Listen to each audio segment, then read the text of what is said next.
Good morning, good afternoon, good evening, wherever you may be, and welcome to a very special interview of the Finalcut podcast. Today, I'm joined by someone who is an actor, a writer, producer, director, and at first among my guests, he's a cinematographer. So, ladies and gentlemen, please welcome a true man of all trades, Lorenzo Yearby. Thank you.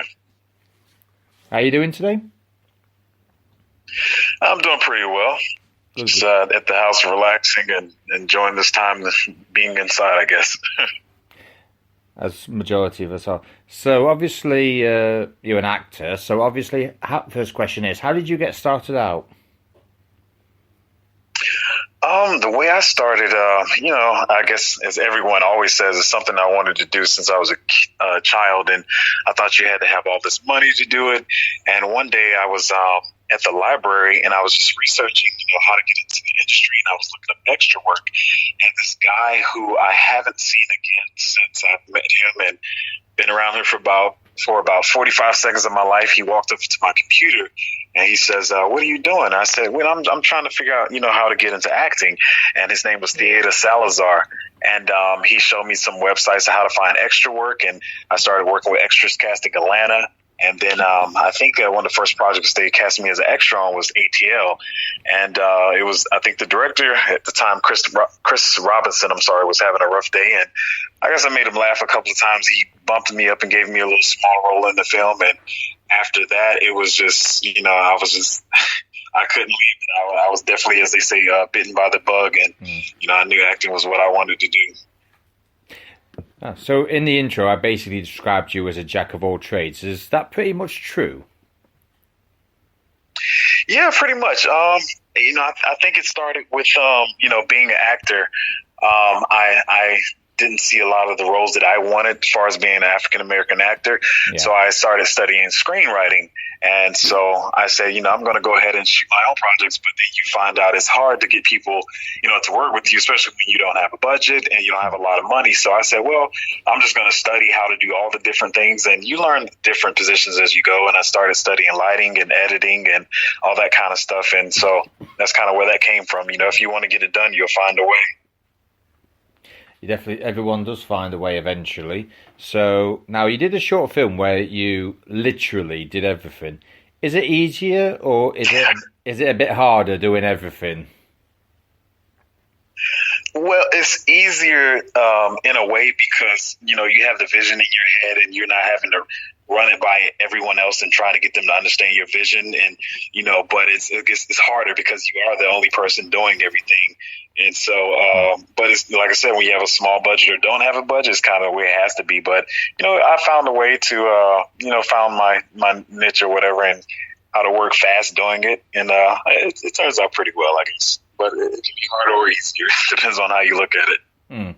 Because obviously, if you have you have a way of doing it. Because obviously, if you say to somebody who's actually directing it, right, it needs to be done this way for such and such a reason. But then he can go to you and say, no, I don't think that'll work. We're going to do it this way. So in that regard, it is actually a lot easier. Yeah, it definitely is. So you've done a bit of TV, namely True Detective, NCIS New Orleans, and Atlanta. What were they like? Oh, it was fun. It was, definitely my first step up, doing co-starring roles and stuff like that. But it was a whole lot of fun working with people that you've watched me on TV and stuff like that. And I've done a lot of extra work and stand-in work, but it's very different when you're on first team or whatever. And just a really interesting experience. Yeah, it always is. Every TV series does. Do you keep in touch with anyone that you've worked with, whether it be for personal reasons or professional reasons?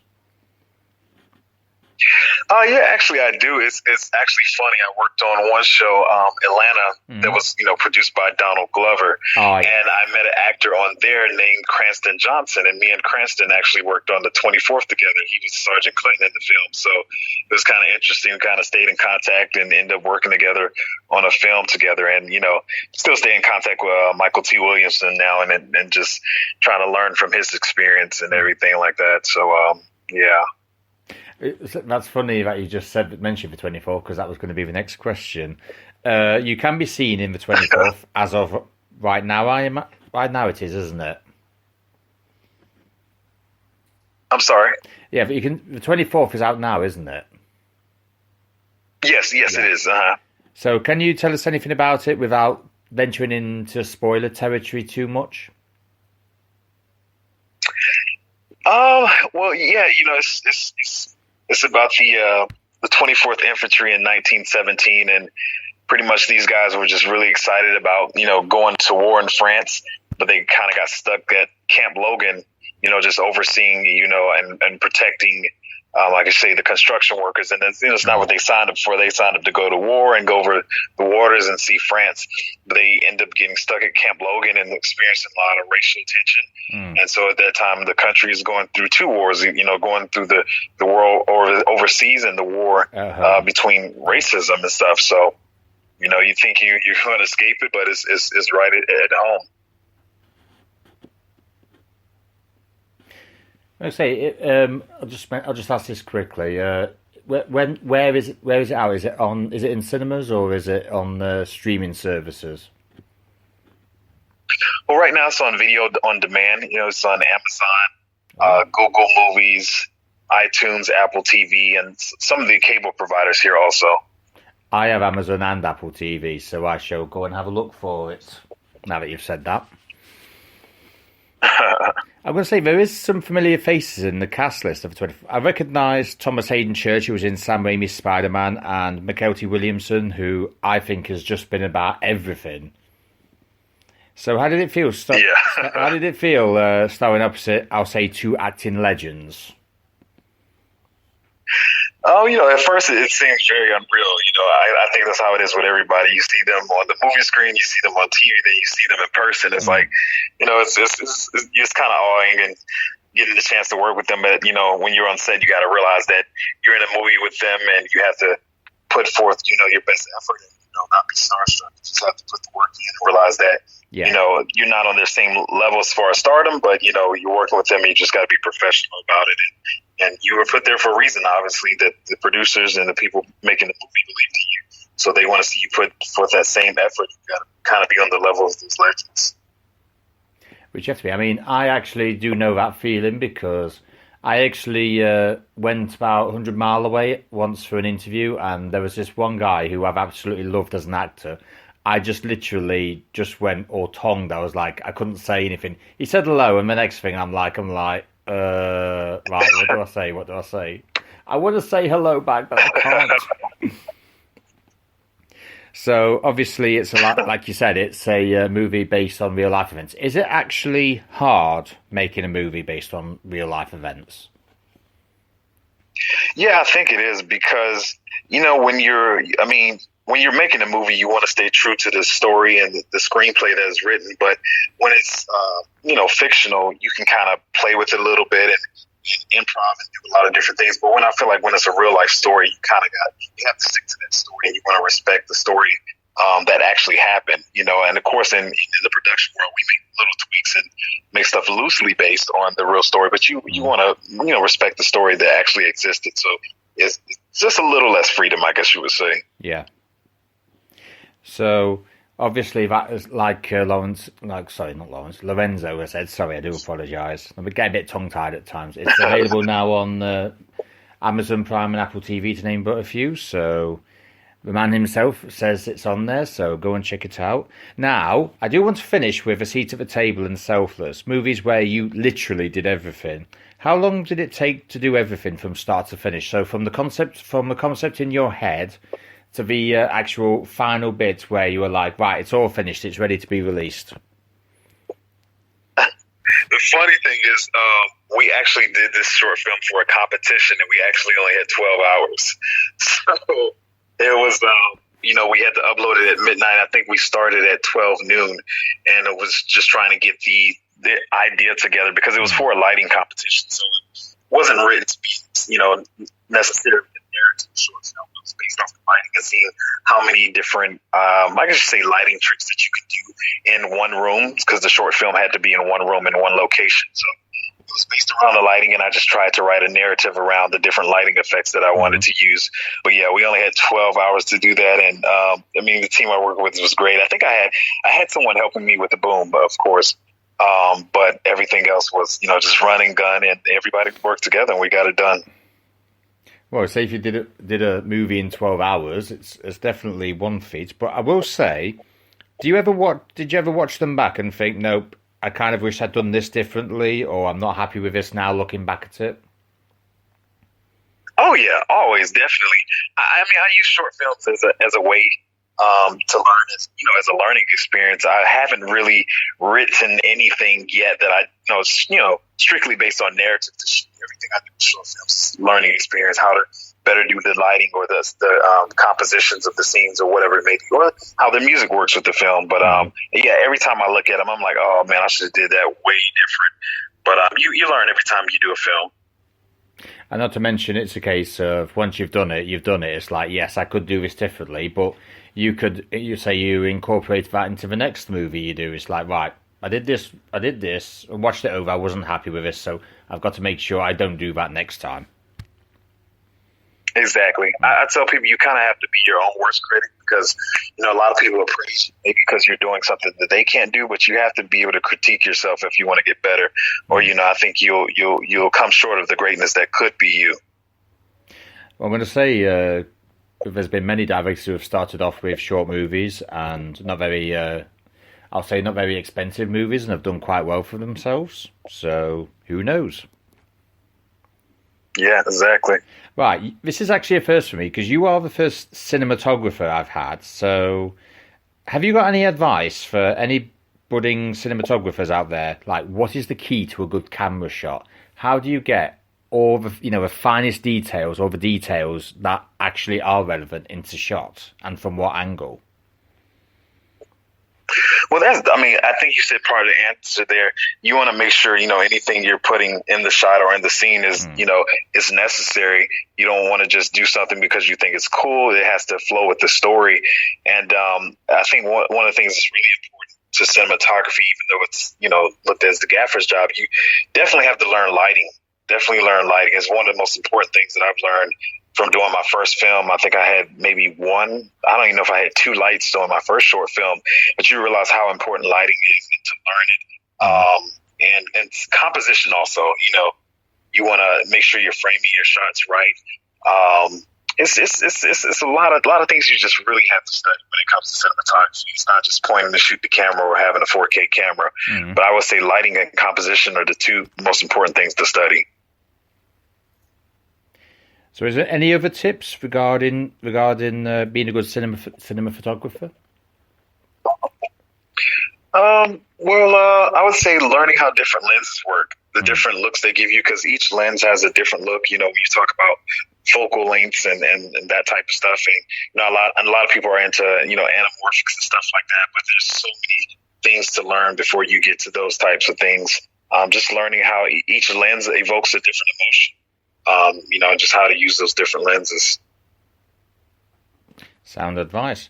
So obviously, as you are a filmmaker, who or what are your inspirations?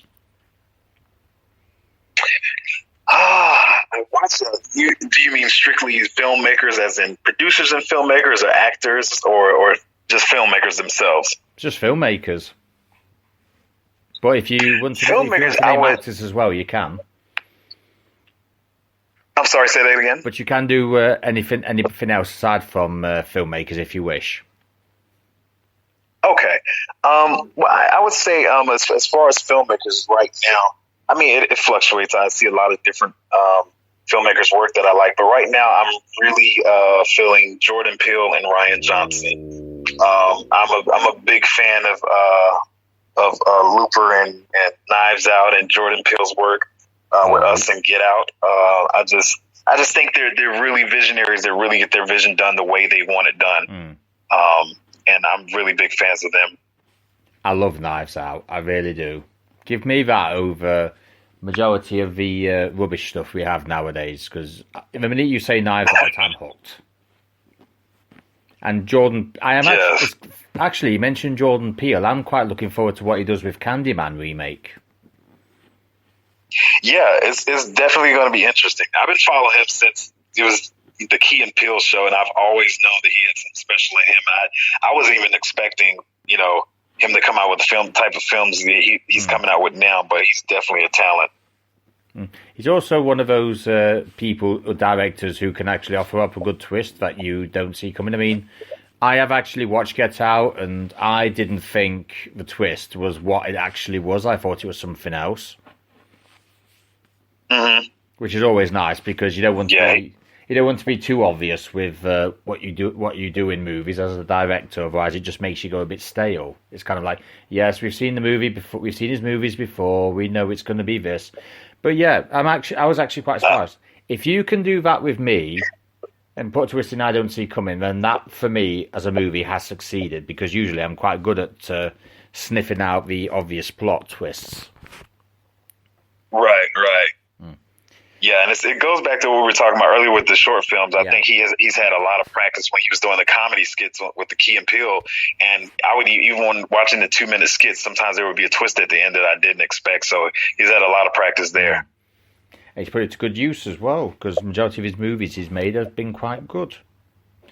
Right, so... Exactly. Yeah. So this next part is just a little section that I'd like your insight to, because obviously you are in the movie making business. So what advice would you give someone who is going through a decision where they feel they are getting nowhere with their movie career? I would say you have to, step back and ask yourself, why are you doing it? If you actually love it. I've actually been in that place in my life twice. And actually, one of the times was a few months before I actually booked the role in the 24th. But I told myself, I actually love this. I'm not doing it to be famous. I'm not doing it to get rich. I literally love acting and performing and telling stories for people.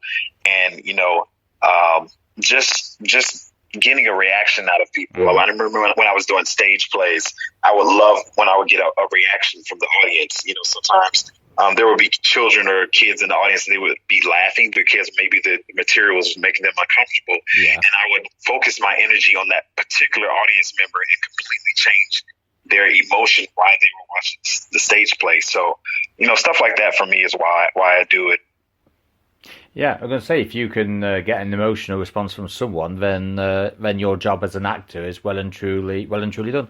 I actually remember I went to see Fast 6 once, and I take it you've seen Fast 6. I haven't seen.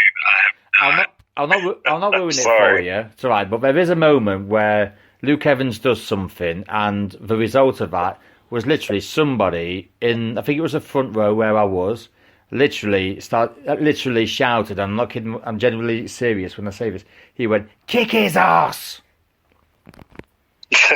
So that for me, that's why I kind of admire Luke Evans, because not many people can get a response. Many actors can get a response out of people like that, but he did. So as far as I'm concerned, he's a good actor. Exactly. So right, that's what it's about. It is. So obviously, as a movie maker, this actually is right up your street. So do you think that, obviously with everything that's gone on, do you think that cinemas will be replaced by, I'll say, movies that go straight to streaming? Oh, man. I don't know. That's a question I've been asked a lot. And I'm not even sure. I mean, I love the experience of going to the movie theater, and I'm hoping we can get back to a place where movie theaters are opening up again and running. But I know a lot of things are going to streaming right now. A lot of people are pushing back their theatrical release dates, hoping for theatrical release, and I'm hoping it comes back, because I really enjoy the movie experience. If it means anything, the other people I've asked have been majority verdict is that cinemas will basically be here to stay. And I can actually say this because I'm obviously in England and our corona isn't as bad, but they have actually reopened. That's great. Yeah, I went to see Chris Nolan's new movie last Wednesday. Oh man!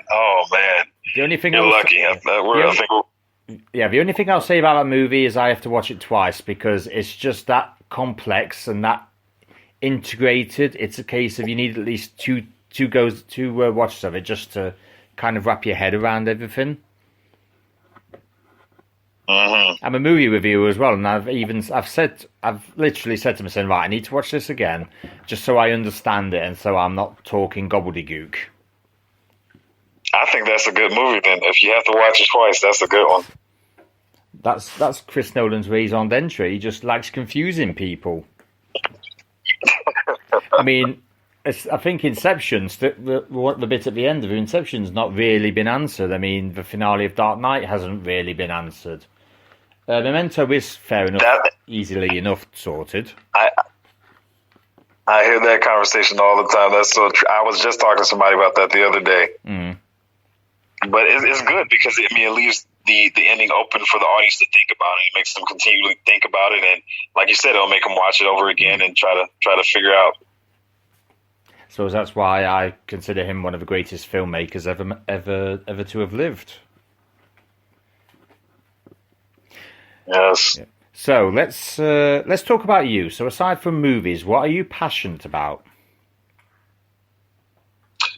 Well, besides from movies, I'm a musician, so I definitely love music. I would say music is probably my second love. My first love was basketball, but I'm very passionate about basketball, music, basketball. And I'm sorry. I love basketball. Oh, okay, yeah. Yeah, that's my first love there, and I think basketball kept me out of trouble. I was a big fan of Kobe Bryant, and I was kind of really heartbroken when he passed away. Yeah, I was. But yeah, basketball, definitely. Yeah, because I've been a loyal Los Angeles Lakers fan for 24 years. Oh, we're about in the same boat then. We're in the same boat. Oh yes, it's nice to have a fellow Laker fan or talk to. Other day, I had one who supported Houston Rockets, so I'm kind of like, right, might get a bit awkward. No, I've been Lakers since like 95. Oh, snap. I was 96. 95. I always remember 96 because that's when Shaq signed for them from Orlando. So it's always... Oh, yeah. Yeah. So, obviously, quarantine has kind of messed movie land up. So, with that being said, what projects have you got coming up, quarantine depending?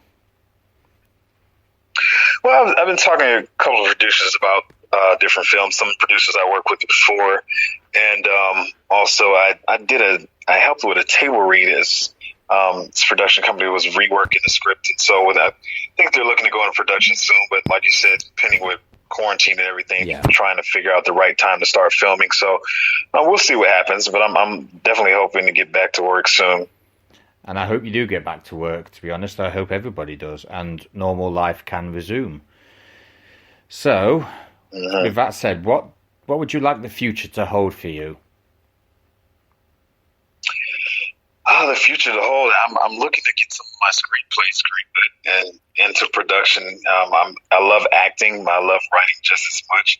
Sometimes I think I love it more. I just like being in control of telling stories, and a lot of my films are based around the theme of just bringing people together from different backgrounds. And I think a lot of the times there's so much division in the world, and we're all thinking we're against each other and each other's enemies. But I like making films that show people that we're all the same, we're all in this together, and we're all on the same playing field. We should definitely be working together more. So that's the stuff I'm looking to produce and get some more positive roles out there for African American men also. It's kind of few and far between the good roles that we have, and I'm looking to change that and get some better stuff out there for us. Well, I wish you nothing but the best with that. So, lastly, if people want to find you on social media, how would they go about it? Well, on Instagram, it's my initials in my last name, L.A. Yearby. So it's L.A.YEARBY. And I think it's the same for my Facebook. I know I have a Facebook page on Facebook, and you could just find me by my name, Lorenzo Yearby, on there. As far as Twitter, I'm the worst at Twitter. I gotta get better at that. Can't be that bad, surely. So, with that being said, ladies and gentlemen, Lorenzo Yearby. Lorenzo, thank you for coming on. Thank you so much for having me.